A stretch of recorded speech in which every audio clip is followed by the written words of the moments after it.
उत्तराखंड के नए मुख्य सचिव का नाम फाइनल हो गया है। आईएएस आनंद वर्धन मुख्य सचिव बनाए गए हैं। उत्तराखंड के नए मुख्य सचिव बनाए गए हैं। आईएएस आनंद वर्धन 1 अप्रैल से पदभार संभालेंगे। 1992 बैच के आईएएस अधिकारी हैं। प्रदेश के वरिष्ठ आईएएस अधिकारी आनंद वर्धन को उत्तराखंड का नया मुख्य सचिव नियुक्त किया गया है। राज्य सरकार ने इस संबंध में आदेश जारी कर दिया है। आनंद वर्धन 1 अप्रैल को पदभार ग्रहण करेंगे। आपको ये भी बता दें, 1992 बैच के अधिकारी हैं।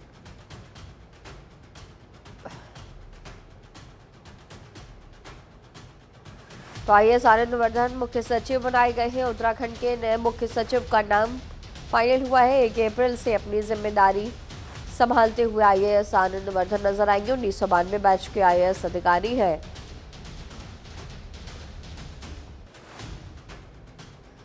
1 अप्रैल से वो पदभार संभालेंगे।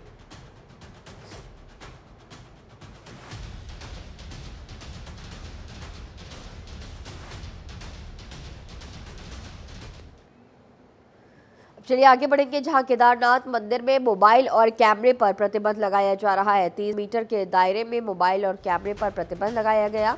रील वीडियो बनाने पर कार्रवाई होगी। 4 धाम यात्रा को लेकर बीकेटीसी ने कमर कस ली है। केदारनाथ धाम में मंदिर के 30 मीटर के दायरे में मोबाइल और कैमरे को पूर्णतः प्रतिबंधित कर दिया गया है। रील और वीडियो बनाने वालों पर सख्त कार्रवाई की जाएगी और परिसर में सघन चेकिंग के लिए पुलिस और प्रशासन की मदद भी ली जाएगी। श्री बद्रीनाथ केदारनाथ मंदिर समिति का कहना है कि धाम की महत्ता और गरिमा सबसे महत्वपूर्ण है। 2 मई से शुरू होने वाली केदारनाथ यात्रा के सफल संचालन के लिए श्री बद्रीनाथ केदारनाथ मंदिर समिति ने कमर कस ली है। मंदिर परिसर में रील बनाने, वीडियो फोटोग्राफी को पूर्णतया प्रतिबंधित किया गया है।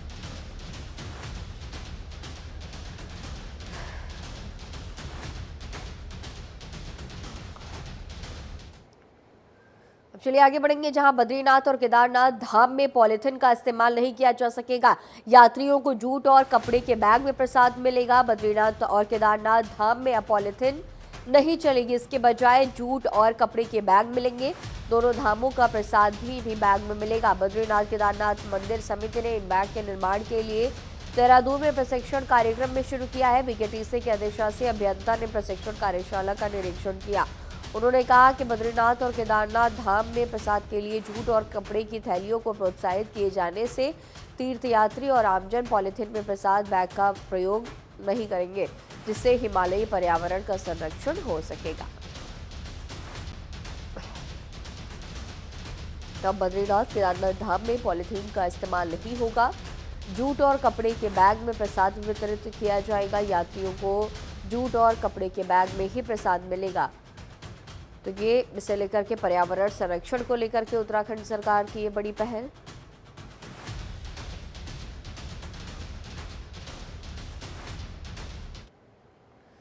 चलिए आगे बढ़ेंगे, जहां चारधाम यात्रा की तैयारियों को लेकर स्वास्थ्य विभाग ने अपनी पूरी कमर कस ली है।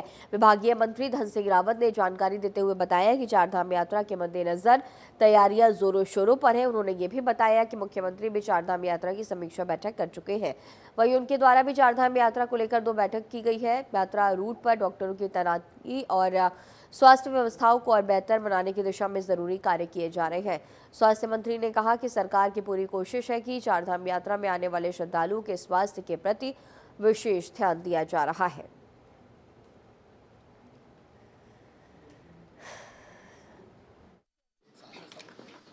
के लिए आप देख रहे होंगे कि मैंने भी 2 बैठकें कर ली हैं। मुख्यमंत्री जी ने भी समीक्षा बैठक कर ली। हम ये कह सकते हैं कि चारधाम यात्रा में जो भी यात्री आएंगे उनको स्वास्थ्य की दृष्टि से कोई हम कमी नहीं रखेंगे। इस बार बद्रीनाथ का हॉस्पिटल भी, केदारनाथ का हॉस्पिटल भी हम रन करने जा रहे हैं ताकि वहाँ पे किसी को कोई दिक्कत न रहे। के लिए आप देख रहे होंगे कि मैंने भी 2 बैठकें कर ली हैं। मुख्यमंत्री जी ने भी समीक्षा बैठक कर ली। हम ये कह सकते हैं कि चारधाम यात्रा में जो भी यात्री आएंगे उनको।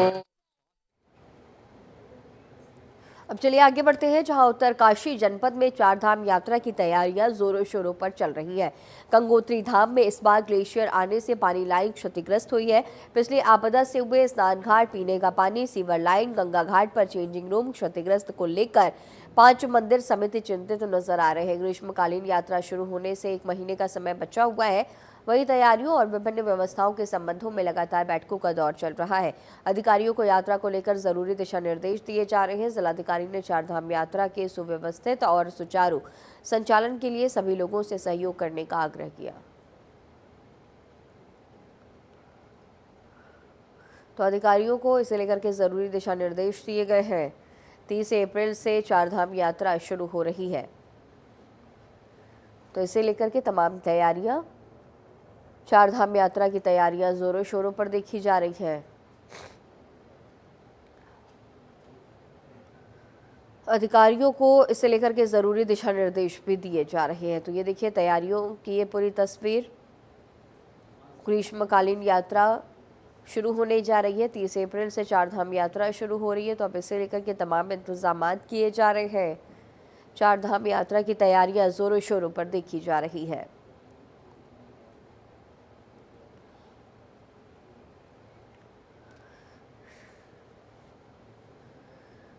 और देहरादून में राज्य स्तरीय युवा संसद कार्यक्रम का आयोजन किया गया। इसमें 8 जनपदों से चयनित 80 छात्रों ने अपनी प्रतिभा का प्रदर्शन किया। इस दौरान मुख्य अतिथि के तौर पर विधानसभा अध्यक्ष ऋतु खंडूरी मौजूद रहीं।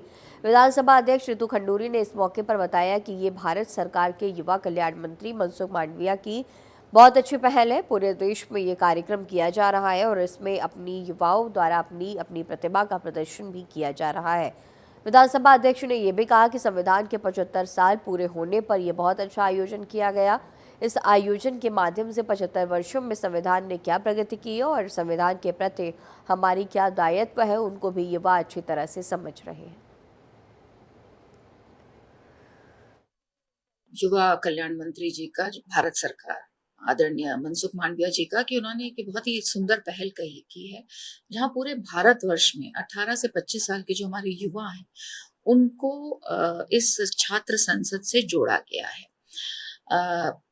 ये जो बच्चे आज यहाँ पहुंचे हैं, उत्तराखंड विधानसभा में पहुंचे हैं, इनके पिछले 1 महीने से कॉम्पिटिशन्स चल रहे हैं, जहाँ बहुत सारे टॉपिक्स पर इन लोगों ने अपने विचार रखे हैं। खासकर 1 नेशन 1 इलेक्शन पर जैसे इन्होंने अपने विचार रखे। और यहाँ पर आप जैसे देख रहे हैं, हमारे संविधान के 75 वर्ष, कर्तव्य हमारी क्या प्रोग्रेस हुई है, हमारी ड्यूटीज क्या है, तो ये आज यहाँ पर टॉपिक का डिस्कशन हो रहा। करीबन 80 बच्चे पहुंचे पूरे उत्तराखंड से। देखिए, उत्तराखंड में जो राज्य स्तरीय युवा संसद आयोजित की जा रही है, ये ministry of youth welfare and sports ministry Bharat सरकार द्वारा आयोजित एक प्रोग्राम है, जिसमें कि विकसित भारत यंग लीडर्स करके एक प्रोग्राम इससे पहले हुआ था। और अभी नव युवाओं के लिए कैसे वो राजनीति के बारे में सोचते हैं, कैसे वो 1 नेशन 1 इलेक्शन के बारे में सोचते हैं। और आज जो विषय हमारा यहाँ पर है, वो हमारे संविधान के 75 वर्ष की यात्रा जो है, इस पर हमारे उत्तराखंड के युवा अपने विचार व्यक्त कर रहे हैं। इससे पहले उत्तराखंड में 8 डिस्ट्रिक्ट जो है वो नोडल डिस्ट्रिक्ट्स के रूप में भारत सरकार द्वारा बनाए गए थे। और 8 डिस्ट्रिक्ट से हमारे यहाँ पर लगभग 80 बच्चे यहाँ पर मौजूद हैं, क्योंकि हर डिस्ट्रिक्ट से 10-10 बच्चे यहाँ पर उपस्थित हुए हैं। युवा कार्य खेल मंत्रालय के निर्देशानुसार पूरे देश में विकसित भारत यूथ पार्लियामेंट का आयोजन किया जा रहा है और इसके लिए 301 डिस्ट्रिक्ट चयनित किए गए थे नोडल डिस्ट्रिक्ट के रूप में। उत्तराखंड के परिप्रेक्ष्य में हम देखें तो उत्तराखंड में 8 नोडल डिस्ट्रिक्ट नोडल केंद्र बनाए गए थे और जो 5 हमारे जो अन्य जिले हैं उनको एसोसिएट के रूप में शामिल किया गया था। यानी पूरे उत्तराखंड का इस कार्यक्रम में प्रतिनिधित्व हुआ। और जो नोडल स्तर पे टॉप 10 थे, उस टॉप 10 का चयन जो हुआ है स्टेट लेवल पे हुआ है और स्टेट लेवल पे हम लोग यहाँ पे आज प्रतियोगिता करा रहे हैं। युवा का नाम जागृति अधिकारी और मैं चंपावत से। तो उत्तराखंड के अंदर ये जब प्रोग्राम स्टार्ट हुआ आज, इस बार तो 8 नोडल डिस्ट्रिक्ट्स लिए गए हैं और हर एक डिस्ट्रिक्ट नोडल डिस्ट्रिक्ट से 10-10 बच्चे आए हैं। तो इतने ज्यादा बच्चों को इतना ज्यादा प्रेरणा मिल रही है, एक अवसर मिल रहा है अपनी आवाज रखने का। हमारे जैसे बच्चों के लिए यहाँ विधानसभा को देखना ही बहुत बड़ी बात होती है और पॉलिटिक्स में युवा की जरूरत बहुत है, तो ये बहुत बड़ा काम। राष्ट्रीय स्वास्थ्य मिशन के अंतर्गत देहरादून में आशा सम्मेलन का आयोजन किया गया। सम्मेलन में जनपद के 500 से अधिक आशा कार्यकर्तियों द्वारा प्रतिभाग किया गया। भारत सरकार के दिशा निर्देशानुसार उत्कृष्ट कार्य करने वाले आशा लिंक वर्कर्स को सम्मेलन में कैश अवार्ड से सम्मानित किया गया। कार्यक्रम का शुभारंभ क्षेत्रीय विधायक, स्वास्थ्य महानिदेशक और मुख्य चिकित्सा अधिकारी ने किया है। इस अवसर पर विधायक ने आशा कार्यकर्तियों के कार्यों की प्रशंसा करते हुए कहा कि आशा कार्यकर्ती सामुदायिक स्वास्थ्य व्यवस्था की बुनियाद है। आशा लिंक वर्कर के बिना सुदृढ़ स्वास्थ्य व्यवस्था की कल्पना नहीं की जा सकती। उन्होंने आश्वासन दिया है कि आशा कार्यकर्तियों के मानदेय और प्रोत्साहन राशि में सम्मानजनक बढ़ोतरी के लिए वे राज्य सरकार से बात करेंगे। देखिए, आज आशा दीदियों का सम्मान समारोह डिस्ट्रिक्ट स्तर का हुआ है। इसके लिए मैं बहुत बहुत बधाई और शुभकामनाएं देना चाहूँगा। और आज आशाओं की जो मांगें थी, उन्होंने अपनी मांगों को कभी नहीं दोहराया। उन्होंने अपने अधिकारियों पर भरोसा है, अपने मंत्री जी पर भरोसा, अपने मुख्यमंत्री पर भरोसा है। इसलिए उन्होंने कहा कि आज हम कोई इस तरह की बात नहीं करेंगे और हम कभी भी जब वक्त आएगा तो हम माननीय मंत्री जी या मुख्यमंत्री से बात करेंगे। और उनका मानदेय भी अभी बढ़ा है। इसके लिए मैं अपने अधिकारियों को भी बहुत बहुत बधाई और शुभकामनाएं देना चाहूँगा कि जो मानदेय था पहले कम था और इसको अभी 1,000 रुपये केंद्र सरकार देगी और 1,000 रुपये उत्तराखंड सरकार देगी, इसका प्रस्ताव बनाया है।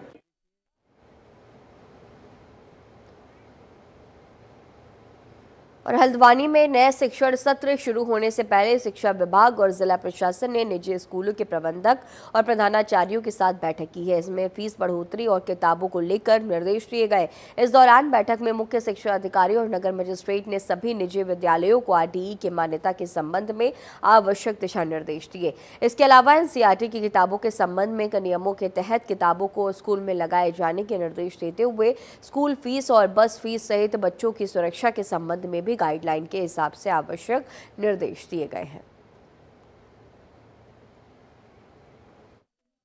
प्रशासन के साथ में जो हमारे नगर magistrate AP Vajpayee ji, SDM Paritosh Verma जी और एआरटीओ सर, सभी के सहयोग से ये कार्यशाला हमने यहाँ आयोजित की है, जिसमें सभी निजी विद्यालय, पब्लिक स्कूल मान्यता प्राप्त यहाँ मौजूद थे, जिनको आगामी जो हमारा नया सत्र शुरू हो रहा है उसके बारे में दिशा निर्देश दिए गए हैं। एक तो राइट टू एजुकेशन की मान्यताओं के बारे में ब्रीफली बताया गया है कि मान्यता कैसे लेनी है और सभी को लेनी अनिवार्य है। दूसरा, पुस्तकों के बारे में जो गाइडलाइन है हमारे सुप्रीम कोर्ट की या हाई कोर्ट की या हमारी एक्ट के अनुसार जो हमारे उच्च अधिकारियों के निर्देश हैं, डायरेक्टर महोदय के या सीबीएसई के, उसके अनुसार ही जो एनसीईआरटी की पुस्तकें चलती हैं, एनसीईआरटी की ही पुस्तकें चलाई जाएं। इसके अतिरिक्त अगर कोई पुस्तक लगाई जाती है तो उसका मूल्य भी एनसीईआरटी बुक के समकक्षी होना चाहिए और ये पीटीए की जो खुली बैठक होती है उसमें ही तय किया जाना चाहिए। और फीस वृद्धि की जो शिकायतें आ रही थी, तो जो अधिनियम है उसके अनुसार ही फीस वृद्धि रखी जाए, उसके इतर ना की जाए। ये देखिए, हमारा जैसे कि अप्रैल में नया सेशन शुरू हो रहा है, उसी को दृष्टिगत रखते हुए जितने भी यहाँ पर प्राइवेट स्कूल्स हैं, उनके प्राइवेट स्कूल एसोसिएशन, साथ में जितने विद्यालय उनके प्रबंधक प्रधानाचार्यों के साथ एक वर्कशॉप यहाँ पर शिक्षा विभाग के माध्यम से आयोजित की गई थी, जिसमें इनको फ़ीस स्ट्रक्चर को लेकर, जिसमें जो हमारे शासन के निर्देश हैं उनका पालन करने के लिए कहा गया है। साथ ही पाठ्य पुस्तकों के बारे में सीबीएसई की जो हमारी पुस्तकें हैं उनको लागू करना, साथ में यदि कोई एक्स्ट्रा पुस्तक वो लगाते हैं तो उसका जो रेट है वो उनके समतुल्य होना चाहिए। इस बारे में जो दिशा निर्देश हैं उनके बारे में अवगत कराया गया। ट्रांसपोर्ट के बारे में डिटेल्स में बताया गया। आरटीई में पंजीकरण तथा अपनी वेबसाइट पर सभी जो आपकी फीस और अन्य सूचनाएं हैं उनको प्रदर्शित करने के लिए निर्देश दिए। ऋषिकेश सिवाई रेल लाइन के अंतिम स्टेशन की टनल का निर्माण पूरा हो चुका है। गौचर से सिवाई टनल का ब्रेक थ्रू हुआ। कर्मचारियों, अधिकारियों और श्रमिकों ने टनल के आर पार होने की खुशी में जमकर जश्न मनाया। उत्तराखंड के ऋषिकेश कर्णप्रयाग रेल लाइन परियोजना की लंबाई 126 किलोमीटर है। इसमें विभिन्न स्थानों पर सुरंगों का निर्माण जारी है। कई सुरंगों का सफल ब्रेक थ्रू भी हो चुका है, जिससे रेलवे परियोजना के कार्य में तेजी आई है। इस परियोजना की प्रगति को देखते हुए उम्मीद की जा रही है कि जल्द ही पहाड़ों में ट्रेन चलने का सपना पूरा होगा। मुख्य परियोजना प्रबंधक ने बताया कि ऋषिकेश कर्णप्रयाग रेल परियोजना के तहत गौचर से सिवाई तक 6.5 किलोमीटर लंबी रेलवे लाइन की मुख्य सुरंग का निर्माण 2021 में शुरू किया गया था, जिसे रात दिन के अथक प्रयासों से कंपनी ने ब्रेक थ्रू करने में कामयाबी हासिल की। उन्होंने कहा कि इस सुरंग को आर पार करने में इस महत्वपूर्ण एस्केप सुरंग का पूरा होना परियोजना के लिए एक मील का पत्थर साबित हुआ।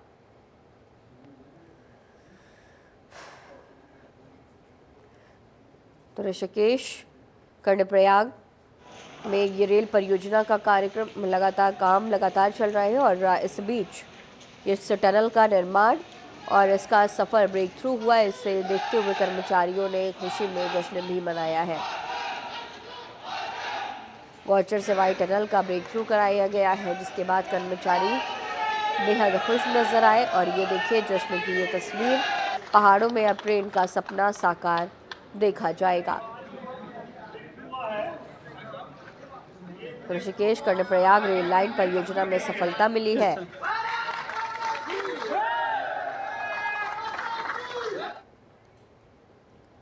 सेवा, सुशासन और विकास के 3 साल पूरे होने पर बैंकेट हॉल में बहुउद्देशीय शिविर का आयोजन किया गया। इसमें कई विभागों के स्टॉल लगाकर सरकार की योजनाओं को पहुंचाने के लिए लोगों को जानकारी दी गई। कार्यक्रम में पहुंचे बतौर मुख्य अतिथि उत्तराखंड मदरसा बोर्ड के अध्यक्ष मुफ्ती शमून कासमी ने धामी सरकार की उपलब्धियां बताई है। वहीं प्रधानमंत्री नरेंद्र मोदी के देश में दिए गए योगदान की जमकर प्रशंसा की गई है। मदरसों वाले मामले में उन्होंने कहा कि सरकार सिर्फ अवैध मदरसों पर ही कार्रवाई कर रही है, लेकिन जिन मदरसों ने पंजीकरण और कागजात पूरे नहीं किए उनको सील भी किया जा रहा है। एक बार मुझे रात को फोन आया कि आपको जो है धन सिंह रावत जी मदरसों पे कार्रवाई नहीं है, बल्कि अवैध मदरसों पर कार्रवाई है। अवैध वो जिनका पंजीकृत नहीं है कहीं से। मदरसा बोर्ड बार बार ये उन्हें एक विंडो दे रहा है कि आप आइए, नियमित होइए और आप अपना रजिस्ट्रेशन कराइए। अभी हमने विगत 27 फरवरी को 51 मदरसों को हमने नवीन मान्यता दी और 48 का हमने रिन्यूअल किया और 37 जिनके नॉर्म्स पूरे नहीं थे उन्हें हमने कहा कि अपने नॉर्म्स पूरे करिए, यानी मानक पूरे करिए, आपको भी हम कंसीडर करेंगे। तो सरकार तो सबका साथ, सबका विकास, सबके विश्वास को आगे लेकर चल रही है और माननीय मुख्यमंत्री श्री पुष्कर सिंह धामी जी के नेतृत्व में किसी के साथ अन्याय नहीं होगा, न्याय होगा। मगर ये भी स्पष्ट है कि अगर कोई विक्टिम कार्ड खेलना चाहता है तो वो भी नहीं चलेगा। इसलिए कि हम ये बात कहना चाहते हैं कि किसी के भी खिलाफ ये भेदभावपूर्ण कार्रवाई नहीं है, बल्कि नियमित करने के लिए है। भाई अगर आप चैनल चला रहे हैं, अगर आपका कहीं से कोई फंडिंग होती है तो आपको बताने में ये आज पूरे प्रदेश में हर कॉन्स्टिट्यूंसी में अध्यक्ष जी के और मुख्यमंत्री जी के आदेश अनुसार, हाँ, तो ये 3 साल जो विकास के हैं उसके उपलक्ष्य में ये प्रोग्राम है। मैं आपको 50 गिना दूंगा 3 की तो बात क्या है, ये तो बेमिसाल होगी ये बात। 3 साल और बेमिसाल। कांग्रेस कह रही है अब ये तो वक्त, अब ये बताओ, वक्त कहते हैं ना किसी की बुराई करना अच्छी बात नहीं होती है, लेकिन ये सारा देश जानता है, ये लोग जानते हैं, क्योंकि वोट से पता लगता है कि लोग क्या चाहते हैं। मोदी जी को चाहते हैं, धामी जी को चाहते हैं। जी आप यहाँ से विधानसभा भाई उन्हें सुन ले बात, क्योंकि झूठी बात ना की जाती है ना करेंगे, लेकिन 6 महीने के अंदर ये हर हाल में चालू हो जाएगा। अगर ये काम ना हुए ना तो मेरे जैसा व्यक्ति फिर रुड़की में पुलिस द्वारा की गई स्पा सेंटरों में छापेमारी की कार्रवाई से स्पा सेंटर संचालन में हड़कंप मचा हुआ है। एसएसपी प्रमेंद्र सिंह डोभाल के निर्देश पर संचालित हो रहे 3 स्पा सेंटरों पर छापेमारी की गई। इस दौरान टीम को स्पा सेंटर संचालित करने में कई नियमों को पूरा करने में अनियमितताएं मिली है। इस पर पुलिस ने तीनों स्पा सेंटरों पर 10-10 हज़ार रुपए का जुर्माना भी लगाया। साथ ही स्पा सेंटर में काम करने वाले कर्मचारियों के बारे में जानकारी भी ली। इसके अलावा स्पा सेंटर्स के दस्तावेजों और रिकॉर्ड रजिस्टर की भी जाँच की गई है। साथ ही स्पा सेंटर संचालकों को सतर्क रहने की कड़ी हिदायत देते हुए कहा गया कि अनियमितता मिली तो कड़ी कार्रवाई की जाएगी।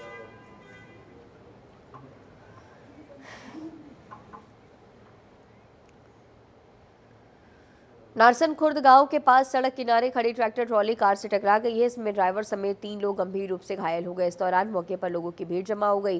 घटना की जानकारी मिलते ही नारसन चौकी पुलिस मौके पर पहुंची, जहां उन्होंने घायलों को रुड़की सिविल अस्पताल में भर्ती कराया। घायलों में 2 लोग दिल्ली और 1 देहरादून के हैं। तो ये भीषण सड़क हादसा, घायलों को अस्पताल में भर्ती कराया गया है।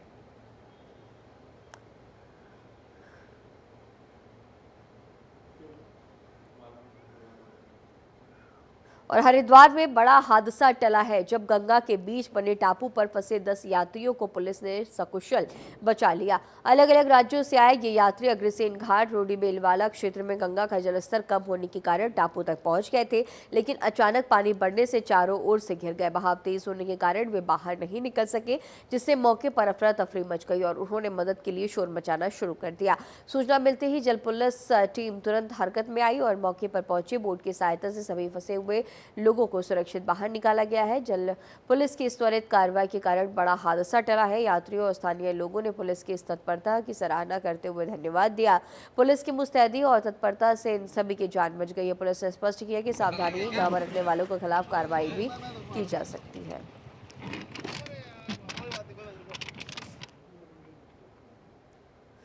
हरिद्वार वन विभाग की टीम ने एक अभियुक्त को मुखबिर की सूचना पर प्रतिबंधित वन्य जीव हिरण के मांस के साथ गिरफ्तार किया। डीएफओ वैभव कुमार ने जानकारी देते हुए बताया कि पकड़े गए अभियुक्त से की गई पूछताछ के दौरान जानकारी मिली कि वन क्षेत्र से मरे हुए हिरण के शावक का शव अभियुक्त को मिला था, जिसके चलते अभियुक्त द्वारा हिरण के मांस को ले जाकर उसे पकाकर खाने की तैयारी थी।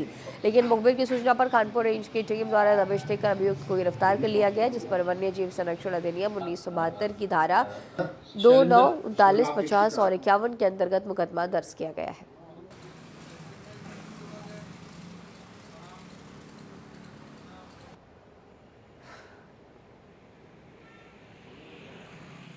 कि हमारी टीम को कल 26 मार्च को ये सूचना मिली थी कि कानपुर रेंज का जो कुड़का वाला क्षेत्र है वहाँ पे कतिपय व्यक्तियों द्वारा प्रतिबंधित प्रजाति के वन्य जीवों के मांस को जो है लाया जा रहा है।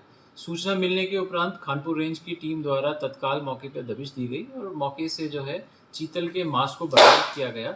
और इस प्रकरण में जो मुख्य अभियुक्त हैं वो श्री हुक्म सिंह हैं, जो जबरहेड़ी ग्राम के निवासी हैं। उनको गिरफ्तार किया गया। संबंधित अभियुक्त द्वारा अपने गुनाह को जो है वो कबूल किया गया है और हमने इसमें वन्यजीव संरक्षण अधिनियम के अंतर्गत मुकदमा दर्ज किया गया है और जो एक्यूज हैं उनको माननीय न्यायालय के समक्ष।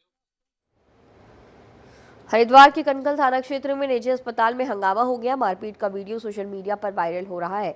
वीडियो में अस्पताल के इमरजेंसी गेट पर मरीज के परिजनों और डॉक्टरों के बीच कहासुनी हो रही है। मौके पर पुलिस भी मौजूद है। जानकारी के मुताबिक अस्पताल में भर्ती मरीज से मिलने पहुंचे परिजनों को रोकने पर विवाद हो गया। परिजनों ने डॉक्टरों पर अभद्र व्यवहार करने का आरोप लगाया। पुलिस ने तत्काल मौके पर पहुंचकर दोनों पक्षों को शांत कराया है। फिलहाल मामले में किसी भी पक्ष ने लेकर शिकायत दर्ज नहीं कराई। मामले की जाँच पड़ताल में पुलिस जुटी हुई है। हॉस्पिटल के बाहर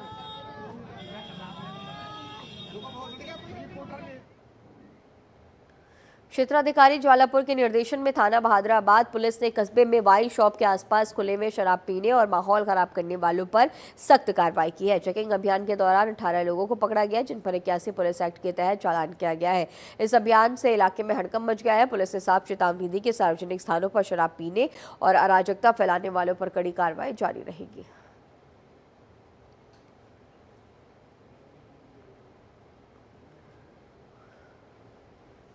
हरिद्वार के कनकल थाना क्षेत्र के जगजीतपुर स्थित राजा गार्डन में तड़के एक हाथी के पहुंचने से अफरा तफरी मच गई। हाथी गलियों में मस्ती से टहलता रहा, जिसे देखकर लोग घरों से बाहर निकल आए। कुछ ने तो वीडियो भी बनाए तो कुछ ने उसे भगाने की कोशिश की, जिस पर हाथी ने गुस्सा दिखाने की कोशिश की। यह इलाका कभी जंगल का हिस्सा था, लेकिन अब यहाँ इंसानों की बस्तियां बस गई हैं। इस घटना का वीडियो सोशल मीडिया पर तेजी से वायरल हो रहा है।